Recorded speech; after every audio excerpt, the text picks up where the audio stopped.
नमस्कार दोस्तों, कैसे हैं आप सभी। आशा करता हूँ अच्छे होंगे, स्वस्थ होंगे, मस्त होंगे और अपने पढ़ाई में व्यस्त होंगे। तो चलिए स्वागत करता हूँ आपका अपना यूट्यूब चैनल मैथ अड्डा सारण में। फिर मैं हाजिर हो गया एक नया सेशन लेके। एसके झा सर का रेलवे का समान विज्ञान का वॉल्यूम 2 का आज प्रैक्टिस सेट 35 और 36 करने वाले हैं। तो चलिए, अगर आप हमारे चैनल पर नए हैं तो चैनल को लाइक सब्सक्राइब कर लीजिए, साथ ही साथ बेल आइकन को दबा लीजिए ताकि हम कोई भी वीडियो अपलोड करें तो उसका नोटिफिकेशन आपको मिलता रहे। और वीडियो अगर आपको अच्छा लगे तो लाइक शेयर कीजिएगा। ये इसमें टोटल 65 प्लस सेट है, वो सारा सेट मैं कराने वाला हूँ। तो चलिए बिना टाइम वेस्ट की क्लास को शुरू करते हैं और आज का पहला क्वेश्चन देखते हैं कि पहला क्वेश्चन क्या है। तो आज का पहला प्रश्न है कि पेट्रोलियम का शोधन किस विधि से किया जाता है। तो पेट्रोलियम का जो शोधन होता है ये प्रभाजी आसवन से किया जाता है। किससे किया जाता है? प्रभाजी आसवन विधि द्वारा किया जाता है। तो ऑप्शन ए क्या हो जाएगा? ऑप्शन बी आपका सही आंसर हो जाएगा। पेट्रोलियम को रॉक ऑयल भी कहा जाता है। पेट्रोलियम से पेट्रोल, मिट्टी का तेल, विभिन्न हाइड्रोकार्बन, ईथर और प्राकृतिक गैस आदि प्राप्त किए जाते हैं। अगला प्रश्न है कि एम्पियर सेकेंड किसका मात्रक होता है। तो एम्पियर सेकेंड जो होता है ये आवेश का मात्रक एम्पियर सेकेंड होता है। तो ऑप्शन ए क्या हो जाएगा? आपका सही आंसर हो जाएगा। आवेश एक अधिक अदिश राशि होता है। इसका ऐसे ही मात्रक की बात की जाए तो कूलॉम होता है। चलिए अगला प्रश्न देखते हैं। क्वेश्चन नंबर 3, ओम्स नियम लागू नहीं होता है, यानी किस में लागू नहीं होता है? डीसी सर्किट में, उच्च विद्युत प्रवाह में, छोटे प्रतिरोधक में या सेमीकंडक्टर में। तो ओम्स का नियम जो होता है ये सेमीकंडक्टर में लागू नहीं होता है। तो ऑप्शन डी क्या हो जाएगा? आपका सही आंसर हो जाएगा। नेक्स्ट, जेट्रोफा नामक वनस्पति से निम्नलिखित में से किस ईंधन का निर्माण किया जाता है। तो जेट्रोफा नामक वनस्पति से बायोडीजल ईंधन का निर्माण किया जाता है। तो ऑप्शन सी क्या हो जाएगा? आपका सही आंसर हो जाएगा। अगला प्रश्न देखते हैं। अगला प्रश्न है कि P B plus C U C L two PbCl2 plus U दी गई समीकरण डैश अभिक्रिया का देखिए, ऐसा प्रश्न होता है कि Pb प्लस CO2 का रिएक्शन कराते हैं तो ये क्या बन जाता है? PbCl2 प्लस ये क्या कर दे, देखिए Pb जो है Cl के साथ अभिक्रिया करके कॉपर को प्लस में लेके आ जाता है। तो ये विस्थापन अभिक्रिया हो जाता है। ये समीकरण जो होता है ये विस्थापन अभिक्रिया का क्या होता है? उदाहरण होता है। तो ऑप्शन ए आपका सही आंसर हो जाएगा। अगला प्रश्न देखते हैं कि एक डायमंड में प्रत्येक कार्बन परमाणु डैश से बंधे होते हैं। तो एक डायमंड में जो होते हैं 4 अन्य कार्बन परमाणु जो होते हैं ये कार्बन परमाणु से बंधे होते हैं। तो ऑप्शन डी आपका सही आंसर हो जाएगा। देखिए, कार्बन परमाणु से चतुष्कोणीय रूप से बंधे, तो किस रूप से होते हैं? चतुष्कोणीय रूप से बंधे होते हैं। अगला प्रश्न देखते हैं। रॉकेट लॉन्चिंग कौन से नियम पर आधारित होता है? तो रॉकेट लॉन्चिंग जो होता है न्यूटन गति के तृतीय नियम पर आधारित होता है। न्यूटन गति का तृतीय नियम क्या कहता है कि प्रत्येक क्रिया के बराबर तथा उसके विपरीत दिशा में प्रतिक्रिया होता है। यही आपका न्यूटन का तृतीय गति नियम होता है। और देखिए इसका कुछ उदाहरण है, न्यूटन तृतीय गति का कुछ उदाहरण है कि बंदूक से जब गोली निकलती है तब चलाने वाले के पीछे की ओर धक्का मारता है, और पानी में बड़े नाव से जब जमीन पर कूदा जाता है या जमीन में कूदा जाता है या पोखर कहीं नदी में भी नाव से जब आप नदी में कूदेंगे तो क्या होता है? नाव पीछे की ओर हट जाती है। ये भी न्यूटन का तृतीय गति के नियम का ही उदाहरण है। अगला प्रश्न है कि रेफ्रिजरेटर निम्नलिखित में किस सिद्धांत पर काम करता है। तो रेफ्रिजरेटर जो होता है ये वाष्पीकरण के सिद्धांत पर कार्य करता है। तो ऑप्शन डी क्या हो जाएगा? आपका सही आंसर हो जाएगा। रेफ्रिजरेटर हम लोग फ्रिज जिसको कहते हैं, एक घरेलू उपकरण जो होता है जो खाद्य पदार्थ ठंडा बनाए रखने के लिए या जल्दी खराब ना हो इसके लिए भी हम यूज़ करते हैं। चलिए, यदि एक परिपथ के माध्यम से विभवांतर और धारा दुगनी हो जाती है तो परिपथ का प्रतिरोध क्या हो जाएगा? क्या होता है यदि एक परिपथ के माध्यम से विभवांतर और धारा दुगनी हो जाएगी तो क्या हो जाएगा? तो परिपथ का प्रतिरोध क्या हो जाएगा? देखिए बात को समझिएगा। फॉर्मूला क्या होता है? V बराबर IR होता है, ठीक है। अब अगर R बराबर क्या हो जाएगा? V बट्टा I। मान लीजिए अगर विभवांतर और धारा दोनों को दुगना कर दिया जाएगा, अगर वो दू कट के क्या हो जाएगा? यानी कि समान रहेगा, कोई अंतर नहीं होगा। तो क्या रह जाएगा? समान रहेगा। तो ऑप्शन सी आपका सही आंसर हो जाएगा। अगला प्रश्न देखते हैं कि एक भू स्थिर उपग्रह 35,790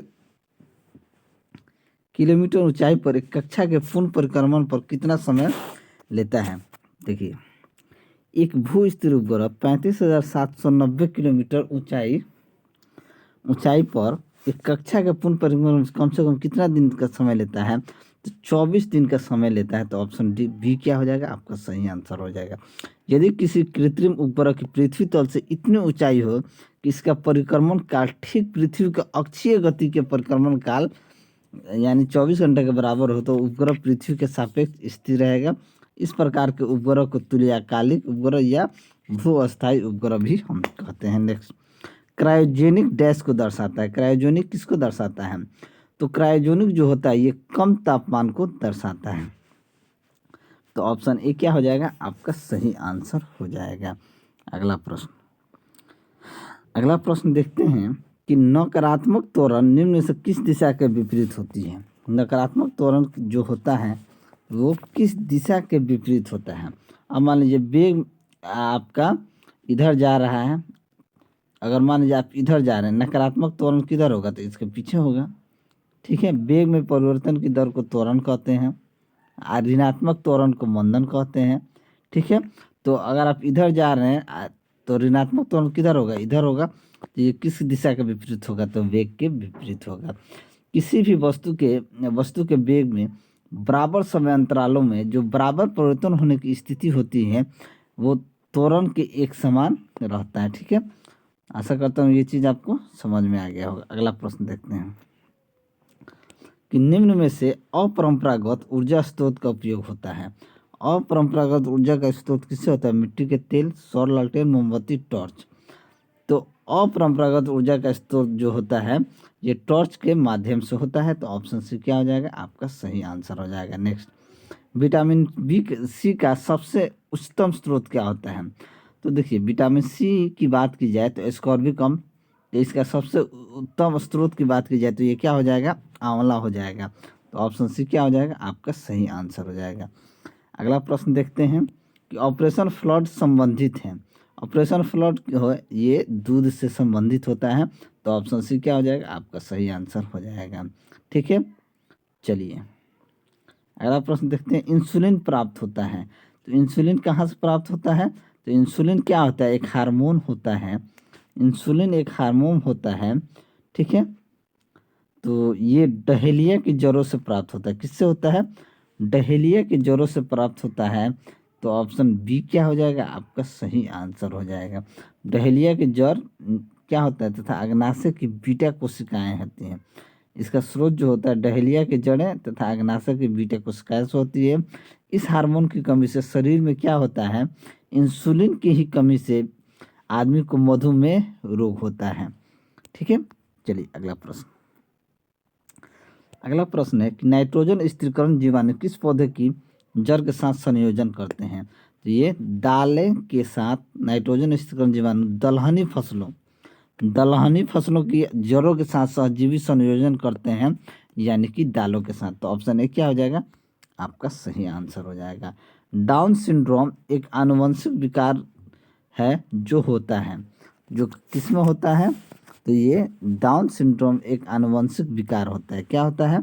विकार होता है। तो गुणसूत्रों की संख्या में परिवर्तन के कारण होता है। तो ऑप्शन ए क्या हो जाएगा? आपका सही आंसर हो जाएगा। अगला प्रश्न कि पित्तपिंड कहाँ पाई जाने वाली कोशिकाओं की संहति है? तो पित्तपिंड जो है ये अंडाशय में पाए जाने वाली कोशिकाओं की संहति है। तो ऑप्शन बी क्या हो जाएगा? आपका सही आंसर हो जाएगा। नेक्स्ट, मानव वृक्क पथरी किडनी स्टोन में पाए जाने वाले प्रमुख रासायनिक यौगिक कौन होते हैं? तो प्रमुख रासायनिक यौगिक जो होता है कैल्शियम ऑक्जेलेट होता है। यानी वृक्क की पेल्विस में खनिज लवण कैल्शियम ऑक्जेलेट में क्रिस्टल एक पिंड के रूप में एकत्र हो जाते हैं, जिससे मूत्र के रास्ते में क्या होती है? रुकावट होती है। तो ऑप्शन सी क्या हो जाएगा? आपका सही आंसर हो जाएगा कैल्शियम ऑक्जेलेट। अगला प्रश्न देखते हैं कि सल्फर ने अपना नाम किस भाषा से लिया है? तो सल्फर जो अपना नाम लिया है ये लैटिन भाषा से लिया है। तो ऑप्शन ए आपका सही आंसर हो जाएगा। यह आवर्त सारणी के तीसरे आवर्त तथा 16वें ग्रुप में रखा गया है। ये पी ब्लॉक तत्व होते हैं। नेक्स्ट, निम्नलिखित में से कौन सी एक गैस रंगहीन एवं गंधहीन नहीं है? रंगहीन नहीं है और गंधहीन भी नहीं है। तो क्लोरीन जो है ये ना रंगहीन है ना गंधहीन है, तो ऑप्शन बी क्या हो जाएगा आपका सही आंसर हो जाएगा। क्लोरीन हरे पीले रंग का तथा तीखी और दम घुटने वाली गैस है। अगला प्रश्न देखते हैं। अगला प्रश्न है, एक कुली 13 किलोग्राम के एक सामान को जमीन से 1.5 मीटर ऊपर उठाकर अपने सिर पर रखता है, तो उसके द्वारा किया गया कार्य क्या हो जाएगा। अब देखिए किया गया कार्य क्या हो जाता है, W बराबर mgh। m कितना है यहाँ पे 13 किलो, 13। जी को हम ले लेते हैं 10 मीटर पर सेकेंड स्क्वायर, यहाँ पे दिया हुआ है। h कितना है 1.5 मीटर, तो 1.5 मीटर को 1.5 मीटर कर देते हैं, गुना कर दीजिए। 13 दहाँ 130, 130 और गुना 1.5 को 3/2 लिख देंगे तो 3, 2 से काट देंगे तो ये कट जाएगा 65 बार में। तो अब देखिए 65 तिया 195, तो ऑप्शन ए क्या हो जाएगा आपका सही आंसर हो जाएगा। अगला प्रश्न,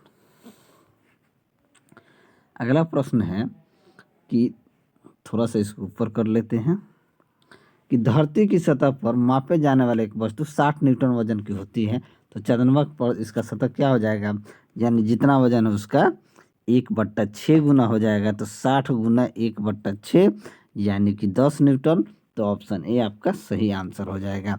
और अंतिम क्वेश्चन प्रैक्टिस सेट 35 का, एक कोशिका के दो समान संतति कोशिकाओं में विभाजन की प्रक्रिया को क्या कहा जाता है, तो इस विभाजन की प्रक्रिया को द्विखंड कहा जाता है, तो ऑप्शन बी क्या हो जाएगा आपका सही आंसर हो जाएगा। चलिए प्रैक्टिस सेट 35 खत्म, अब प्रैक्टिस सेट 36 देखते हैं। प्रैक्टिस सेट 36 का पहला प्रश्न देखते हैं कि ठोस की शुद्धता किसके निर्धारण द्वारा प्राप्त की जाती है। थोड़ा सा इसे बड़ा करना पड़ेगा। ठोस की शुद्धता किसके द्वारा निर्धारण की जाती है, तो ये गलनांक बिंदु के द्वारा, तो ऑप्शन बी क्या हो जाएगा आपका सही आंसर हो जाएगा। अगला प्रश्न देखते हैं कि बर्फ के दो टुकड़ों को आपस में दबाने पर टुकड़े आपस में चिपक जाते हैं, क्यों। देखिए जब दो टुकड़ों को हम जब आपस में दबाते हैं तो दाब अधिक होने से बर्फ का क्या हो जाता है, गलनांक कम हो जाता है। दाब बढ़ाने पर बर्फ का गलनांक जो होता है 0 डिग्री सेंटीग्रेड से नीचे गिर जाता है, जिसके कारण ये दोनों बर्फ के टुकड़े जो हैं परस्पर दबाने पर अपने एक दूसरे के संपर्क में आकर वो जुड़ जाते हैं, यानी कि दाब अधिक होने पर बर्फ का गलनांक क्या हो जाता है, घट जाता है, तो ऑप्शन बी आपका सही आंसर हो जाएगा। अगला प्रश्न, निम्नलिखित में से कौन सा कथन सही है, पिघलने पर ठोस सामान्यतः फैलता है और पिघलने पर बर्फ सिकुड़ती है, बर्फ का घनत्व पानी से कम होता है, ये क्या है। तो देखिए कौन सा कथन सही है, तो देखिए पिघलने पर सामान्यतः ठोस के आयतन में वृद्धि होती है, सही है, लेकिन बर्फ पिघलने पर सिकुड़ती है। क्या होता है, बर्फ पिघलने पर सिकुड़ती है, और बर्फ का घनत्व की बात की जाए तो 0.92 किलोग्राम पर मीटर क्यूब, पानी के घनत्व 1 किलोग्राम पर मीटर से क्या होता है कम होता है। अब बर्फ जो है जल से हल्की होती है, जिसके फलस्वरूप वह जल पर क्या करती है, तैरती है। तो कह सकते हैं कौन सा कथन सही है, तो ये 1 2 3 तीनों कथन सही है, तो ऑप्शन डी आपका सही आंसर हो जाएगा। नेक्स्ट, दृढ़ता गुणांक का मात्रक क्या होता है, दृढ़ता गुणांक का मात्रक जो होता है न्यूटन पर मीटर स्क्वायर होता है, तो ऑप्शन बी क्या हो जाएगा आपका सही आंसर हो जाएगा। नेक्स्ट, बॉक्साइट किसका महत्वपूर्ण अयस्क होता है, जो बॉक्साइट जो होता है ये एल्युमिनियम का महत्वपूर्ण अयस्क होता है। बॉक्साइट जो होता है ये एल्युमिनियम का अयस्क होता है, एल्युमिनियम धातु का अयस्क बॉक्साइट होता है, ठीक है, ये याद रखिएगा। एल्युमिनियम धातु का अयस्क बॉक्साइट होता है, जस्ता का अयस्क जिंक, ब्लेड, टिन का ये सब होता है। चलिए अगला प्रश्न देखते हैं, निम्नलिखित में से कौन सा लवण पानी में घुलनशील नहीं है, नहीं है पूछ रहा है, K2CO3, CaCl2, BaCl3, Na2SO4, कौन सा लवण पानी में घुलनशील नहीं है पूछा जा रहा है, तो ये BaCl3 जो है ये पानी में घुलनशील नहीं है, तो ऑप्शन बी क्या हो जाएगा आपका सही आंसर हो जाएगा। यूरिया है, यूरिया क्या होता है, तो यूरिया नाइट्रोजन उर्वरक होता है, क्या होता है, यूरिया नाइट्रोजन उर्वरक होता है, तो ऑप्शन डी क्या हो जाएगा आपका सही आंसर हो जाएगा। यूरिया का प्रयोग जो होता है ये व्यापक रूप में उर्वरक के रूप में किया जाता है। चलिए अगला प्रश्न देखते हैं कि आवर्त सारणी में निम्न में से किसकी शून्य इलेक्ट्रॉन बंधुता है, तो किसकी इलेक्ट्रॉन शून्य बंधुता है, तो ये आपका रेडॉन का है, तो ऑप्शन डी क्या हो जाएगा आपका सही आंसर हो जाएगा। अगला प्रश्न देखते हैं कि निम्नलिखित में से आयरन पर जंग लगने के कौन से कारण है, ऑक्सीडेशन, रिडक्शन, ऑक्सीजन के साथ रासायनिक क्रिया, CO2 के साथ रासायनिक क्रिया। तो क्या होता है, ये ऑक्सीडेशन और ऑक्सीजन के साथ रासायनिक क्रिया, यानी कि यही तीनों दोनों है। तो ऑप्शन 1 और 3 दोनों, यानी कि ऑप्शन डी चला जाएगा, आपका सही आंसर हो जाएगा। अगला प्रश्न देखते हैं कि अबिंदुता यानी मानव शरीर के किस भाग और क्षमता के प्रतिकूल प्रभावित करता है। तो अबिंदुता जो होता है मानव शरीर के आँखें और दृष्टि को प्रभावित करता है। तो आँख और दृष्टि, यानी कि ऑप्शन डी आपका सही आंसर हो जाएगा। चलिए अगला प्रश्न देखते हैं कि एथलीट फुट रोग किसे कहते हैं। एथलीट फुट रोग किससे होता है। तो ये रोग जो होता है ये फंगस से होता है। तो ऑप्शन बी क्या हो जाएगा, सही आंसर हो जाएगा। यह रोग टेनिया पेडिस नामक फंगस से होता है। ठीक है। अगला प्रश्न, डिप्थीरिया रोग से ग्रसित होती है। डिप्थीरिया रोग से ग्रसित होती है क्या। डिप्थीरिया रोग जो होता है ये गला से ग्रसित होता है। क्या होता है, गला से। तो ऑप्शन बी आपका सही आंसर हो जाएगा। अगला प्रश्न देखते हैं, ग्लूकोमा व ट्रेकोमा बीमारी क्या होती है। ग्लूकोमा व ट्रेकोमा यह बीमारी जो होती है रोग आँखों की बीमारी है। किसकी बीमारी है, आँखों की बीमारी है। तो ऑप्शन डी आपका सही आंसर हो जाएगा। इनमें आँखों का कॉर्निया क्या हो जाता है, बढ़ जाता है और इससे आँखें लाल हो जाती हैं। चलिए अगला प्रश्न देखते हैं, धनु स्तंभ का अर्थ क्या होता है। धनु स्तंभ का अर्थ क्या देखा जाए, धनु स्तंभ का तात्पर्य टिटनस से क्या होता है, टिटनेस से है। तो ऑप्शन सी क्या हो जाएगा, आपका सही आंसर हो जाएगा। ठीक है। इसका नाम जो है सतत पेशी संकुचन भी होता है। चलिए अगला प्रश्न देखते हैं कि विशेष प्रकार के संगीत उपकरणों को साउंड कार्डों से कौन सा पोर्ट जोड़ता है। तो कौन सा पोर्ट जोड़ता है, तो देखिए एक विशेष प्रकार का संगीत उपकरण को साउंड कार्डों से मिडी पोर्ट जोड़ता है। क्या जोड़ता है, मिडी पोर्ट। देखिए मिडी पोर्ट की बात की जाए तो इसका फुल फॉर्म होता है म्यूजिकल इंस्ट्रूमेंट डिजिटल इंटरफेस। यानी इस मिडी का फुल फॉर्म होता है musical instrument digital interface. CPU का आप लोग जानते हैं सेंट्रल प्रोसेसिंग यूनिट होता है, और वीएसपी का होता है आपका वेस्टिजियल साइड बैंड। ठीक है। चलिए अगला प्रश्न, ड्रम प्रिंटर डैश प्रकार के प्रिंटर का एक उदाहरण होता है। तो ड्रम प्रिंटर जो होता है ये लाइन प्रकार के प्रिंटर का एक उदाहरण होता है। तो ऑप्शन ए क्या हो जाएगा, आपका सही आंसर हो जाएगा। प्रिंटर एक आउटपुट डिवाइस होता है। अगला प्रश्न देखते हैं कि निम्नलिखित में से कौन सा कथन सेकेंडरी मेमोरी के बारे में सत्य है। सेकेंडरी मेमोरी के बारे में कौन सा सत्य है, इसे सतत विद्युत की आवश्यकता नहीं होती है, यह मैग्नेटिक मीडिया का प्रयोग नहीं करती है, यह 4 मुख्य प्रकार के डिवाइसों से मिलकर बनी होती है, यह बाद में प्राप्त किए गए डाटा को सेव नहीं करती है। तो इससे सेकेंडरी मेमोरी की बात की जाए तो इसे सतत विद्युत की आवश्यकता नहीं होती है। चलिए अगला प्रश्न देखते हैं कि एक कुल्ली 13 किलोग्राम की को सामान को जमीन से 1.5 मीटर उठाकर अपने सिर पर रखता है तो उसके द्वारा किया गया कार्य क्या हो जाता है। अभी हमने किया W बराबर mgh। m कितना है यहाँ पे, m 13 किलोग्राम है, h आपका 1.5 मीटर है, g यहाँ दिया हुआ 13 गुना 10 इंटू 1.5 कर दीजिए, आपका आंसर 195 जुड़ा आ जाए। यही सेम क्वेश्चन इसके पहले भी था। ठीक है। चलिए अगला क्वेश्चन देखते हैं, निम्नलिखित का मिलान करें और सही कोड का चयन करें। क्विक लाइम या इसे हम बुझा हुआ चूना भी कहते हैं। ठीक है। ये क्या होता है, ये आपका कैल्शियम ऑक्साइड हो जाएगा। स्लेट लाइम की बात की जाए, स्लेट लाइम या चूने का पानी बोला जाए तो ये कैल्शियम हाइड्रोक्साइड ये आपका हो जाएगा। यूरिया की बात की जाए तो यूरिया क्या होता है, यूरिया की बात की जाए तो ये हो जाएगा आपका यूरिया आपका ये चला जाएगा CONH2। धोने वाला सोडा की बात की जाए, धोने वाला सोडा Na2CO3, यानी कि ये हो जाएगा A का R, B का S, C का P और D का Q, यानी कि ऑप्शन क्या हो जाएगा, ऑप्शन सी आपका सही आंसर हो जाएगा। अगला प्रश्न, न्यूलैंड्स, मेंडलीव और मेयर नामक वैज्ञानिकों ने डैश का विकास किया था। डैश किसका विकास किया था, तो ये आवर्त सारणी विषय वस्तु का विकास किया था। तो ऑप्शन बी क्या हो जाएगा, आपका सही आंसर हो जाएगा। अगला प्रश्न देखते हैं। अगला प्रश्न क्या है कि निम्नलिखित में से कौन सा गुण क्षार का नहीं है। तो क्षार का गुण कौन सा नहीं है, ये हमसे पूछा गया है। क्षार का गुण नहीं है तो क्षार यानी वे अम्लों के साथ प्रतिक्रिया करते हैं, उन्हें न्यूट्रल कर देते हैं। वे लाल लिटमस को नीले रंग में परिवर्तित कर देते हैं। वे नीले लिटमस को लाल रंग में परिवर्तित करते हैं, उनका स्वाद कड़वा होता है। तो क्या होता है, क्षार का गुण कौन सा नहीं है कि वे नीले लिटमस को लाल रंग में परिवर्तित करते हैं, ये क्षार का गुण नहीं है। ठीक है, सभी क्षार अम्लों से क्रिया करके उदासीन हो जाते हैं तथा लवण एवं जल बनाते हैं। ठीक है, क्षार स्वाद में कड़वा भी होते हैं। चलिए अगला प्रश्न देखते हैं। अगला प्रश्न है कि अंडा अंडाशय से कोख में किसके माध्यम से जाता है। अंडा अंडाशय से कोख में किसके माध्यम से जाता है, तो ये डिंब वाहिनी के माध्यम से जाता है। तो ऑप्शन सी क्या हो जाएगा, आपका सही आंसर हो जाएगा।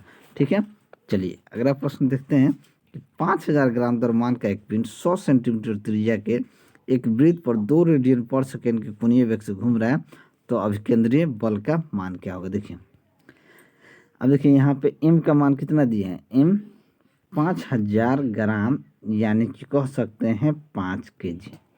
ठीक है, r कितना दिया है 100 सेंटीमीटर। 100 सेंटीमीटर बराबर कितना होता है 1 मीटर। ओमेगा का मान दिया है 2 रेडियन पर सेकेंड। तो हम लोग को सेंट्रीफ्यूगल फोर्स पूछ रहा है। सेंट्रीफ्यूगल फोर्स क्या होता है, m omega square r। m कितना है 5, ओमेगा कितना है 2, 2 का स्क्वायर इंटू 1, 2 2 4, 4 5 20 न्यूटन। तो ऑप्शन सी क्या हो जाएगा, आपका सही आंसर हो जाएगा। अगला प्रश्न देखते हैं कि निम्नलिखित में से कौन सा विकल्प में फाइबर ऑप्टिक्स का प्रयोग नहीं है। तो फाइबर ऑप्टिक्स का प्रयोग कितना, विद्युत उत्पादन, computer network, power transmission, sensor.